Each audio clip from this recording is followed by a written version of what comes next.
السلام عليكم ورحمة الله وبركاته. بسم الله الرحمن الرحيم. بسم الله الذي لا يضر مع اسمه شيء في الأرض ولا في السماء والسميع العليم. أبطالنا كبار وصغيرين، أطفال أو كبار، مكملين كورس الفوناتكس اللي هيساعدنا إن احنا ننطق أي كلمة بشكل كويس إن شاء الله. تركيزنا كله على الفايف فاولز. يعني إيه الفايف فاولز يا مستر؟ عندي الخمس حروف متحركة وباقي الحروف كلها بنقول عليها حروف كونسونانت، حروف ساكنة. ايه الخمس حروف المتحركين دول يا مستر؟ بنحفظهم ازاي او بنقولهم ازاي؟ الاي ضربت الاي قالت اي قلنا لها او يو، عائلة ايو. الاي اي والاي والاي والاو يو، دول خمس حروف متحركة. طب امتى انطقهم بقى شورت وامتى انطقهم لونج؟ انطقهم شورت لو عندي حرف واحد بس فيهم جه في الكلمة، او فصل بين الحرفين المتحركين حرفين اتنين ساكنين، زي هنا اقول له كات هنا اقول له كيتن. اما انطقها لونج يعني طويلة، اطول في الحرف بتاعي اقول له اي اي او تمام. امتى انطقها بقى لونج؟ لو عندي الحرفين متحركين جم ورا بعض مباشرة فبطول في الحرف الاولاني، او الحرفين المتحركين فصل بينهم حرف واحد ساكن بس بطول في الحرف الاولاني برضو. طب نخش ده رابع درس في لونج ايه. رابع درس في ايه؟ في لونج ايه.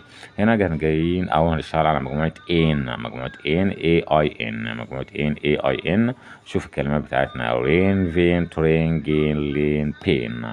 خش على المعاني بتاعت الكلمات ديت عشان نحفظها بنطقها بالمعاني بتاعتها. نجيبها من ناحية اليمين كده: رين، بين، لين، رين، بين، لين. شوف انا بنطق الاي، لان هنا الاي اي جم ورا بعض، حرفين اتنين متحركين جم ورا بعض مباشرة، بس بطول في الحرف الأولاني. يعني الحرف الأولاني هو اللي ياخد ايه اللونج بتاعه، بطول ايه فيه.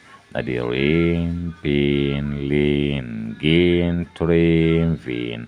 تاني رين، بين، لين، جين، ترين، فين.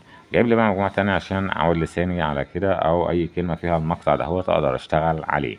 يعني نقرأ مع بعض كده: بين، كين، دين، فين، هين، جين، كين، مين، نين، سين، تين، وين، ين، زين. اوكي اوكي.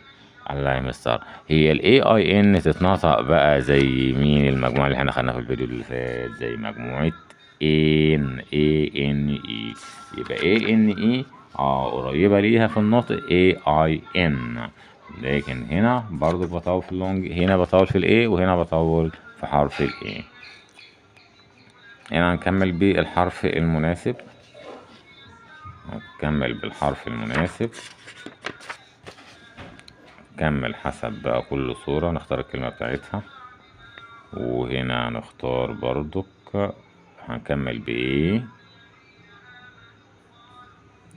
اي ان ولا اي اي ان ولا اي ان اي، حسب كل صورة عندي.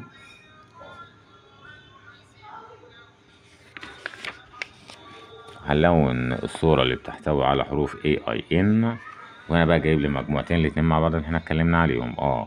ادي الاي اي ان والاي ان اي بطول نفس النطق تقريبا، نفس النطق تقريبا، لان بطول في حرف الاي، بطول في حرف الاي. ادي لين، لين، بين، بين، بلين، بلين. وبكتبهم في كراسة الريتن بتاعتي وبخط كويس نفس الطريقة. وإذا بس دعمونا بلايك وشير واشتراك في القناة، سيبونا كومنت في صندوق الوصف. والسلام عليكم ورحمة الله وبركاته.